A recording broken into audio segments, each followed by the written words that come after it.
The human body is an amazing biological machine. Composed of a myriad of complex components medical science is just now beginning to understand. New technologies provide incredible images and new insights into how everything works. And in many ways, at the heart of it all is, well, the heart.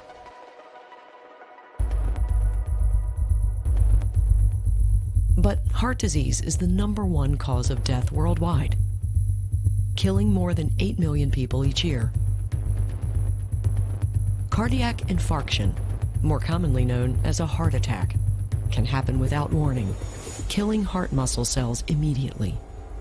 Even if the patient recovers, the damage to their heart may not. And so you want to somehow improve the function of that heart tissue.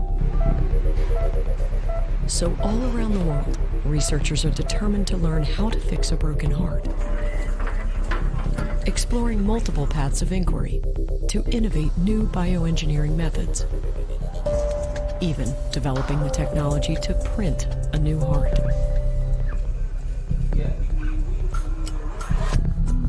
Dr. Warren Grayson is a professor of biomedical engineering at Johns Hopkins University. His own work focuses on utilizing 3D printing techniques to aid facial bone regeneration. He also studies pioneering new research in regenerative medicine from around the world. Could you build something that's biological replacement that could either augment the normal function of the heart? And in the most extreme conditions, I think the dream is, could you actually build a new heart, a new biological heart, to replace that organ?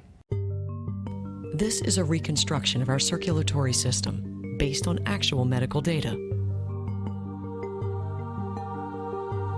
Blood vessels extend a total length of about 100,000 kilometers, or about 2.5 times around the globe. They deliver oxygen and nutrients to every corner and take waste products away. They also serve as an organ-to-organ communication system, transporting messaging molecules vital to our health and well-being, including instructions directing repair and regeneration. The heart is the engine of this circulatory network, pumping blood throughout our bodies. So any disruption can have dire consequences. But the heart is difficult to treat due to a rather unique and troublesome characteristic. Many organs continue working as old cells are replaced by new ones. However, that process occurs very slowly in the heart. It's believed that only 30% of its cells are replaced over 50 years. So once the heart is damaged, it takes a long time for recovery to take place. How can new heart cells be generated? It appears tiny extracellular bubbles called exosomes, some hidden within the heart, play a key role. They contain a message that can rebuild the heart. Let's make more and more cells. So, if a damaged heart receives an infusion of artificially created messaging molecules, this could speed up the process.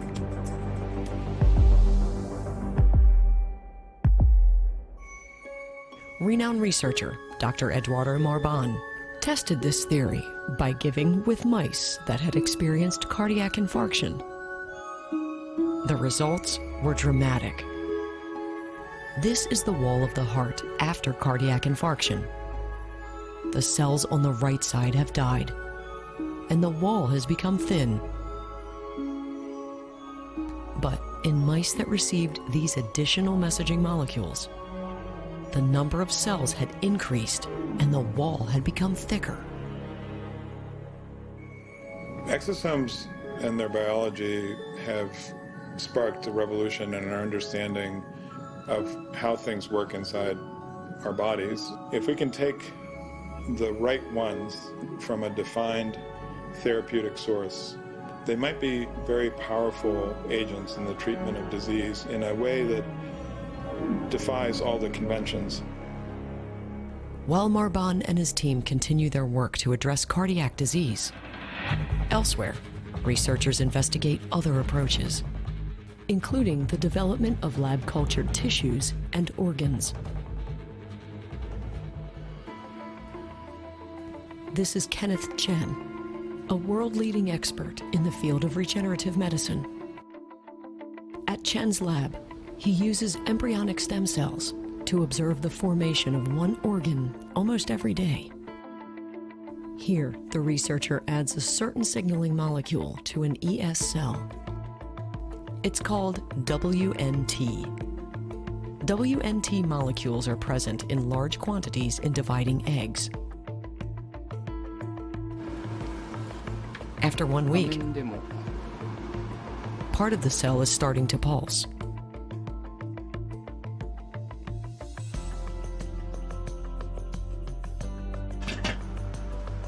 Two days later, large ripples move across the flattened cell.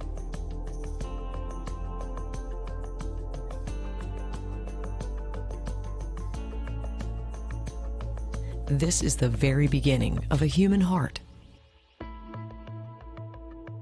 You can take an embryonic stem cell that can become any cell and then instruct it to specifically, almost entirely become human beating ventricular muscle. This is an exciting event. Building on this excitement and enabling growth in biomedical research is the development of a new type of material with which to work. Essentially reprogramming common human cells, such as skin cells. Scientists can now create induced pluripotent stem cells, or iPS for short, with the same transformative properties of embryonic stem cells. Researchers in Israel are using iPS cells to develop startling new innovations, even printing a miniature heart. This is the first time that the whole cellular heart with blood vessel is printed. How did they do it? Tal Dvir and a team of research scientists at Tel Aviv University harvested patients' fatty tissue to produce a personalized biological hydrogel, as well as iPS cells manipulated to become cardiac and vascular cells. Together, these form what Dvir calls bioinks. We have bioinks for the heart and bioinks for the blood vessels, and then we use a 3D printer to print whole hearts with the major blood vessels. The next stage is to mature these hearts in the lab for at least a month to help the cells or teach them how to interact with each other and how to provide electrical signal and to have a synchronous contraction or pumping ability of the heart. And in a year or two, we hope to take these hearts and transplant them in small animal models, in rats or rabbits. Astounding, no doubt. And while much more work must be done to scale up the study, from printing rabbit-sized organs to a truly human-sized heart, its impact may be more immediate. By being able to create something like that inside a lab, you could start testing pharmacologic agents. It's definitely a positive. It definitely moves the field forward in terms of understanding basic biology, basic cell biology, in understanding cardiac biology. And yet, another element of Noor's study could result in medical applications more quickly. Using these same bioprinting techniques, the researchers developed a vascularized cardiac patch, leading to potentially new ways to repair the damage done by heart attacks. And so the idea there is that you can't remove that scar tissue entirely, but if you can implant a patch over it, so you think of it as, a cardiac band-aid in a sense, that you place over there, then, and that has contractile ability, then it kind of augments that thinning wall. It makes it thicker, and it also provides certain strength to that wall. So the cells combined with that matrix is all entirely biological, it's all entirely biocompatible. It can integrate within the body. There's not going to be any immune rejection as a response to that, because the cells come from that particular patient. I believe that in 10 years there would be printers in every hospital that will print tissues and organs that will then be transplanted in patients. Dr. Grayson believes that's an optimistic timeline. But given the remarkable advances of biomedical engineering, doctors may soon truly learn how to fix a broken heart. Within science, there's always promise and there's always hope. And so each of these breakthroughs takes us, that step further and maintains that hope in getting there.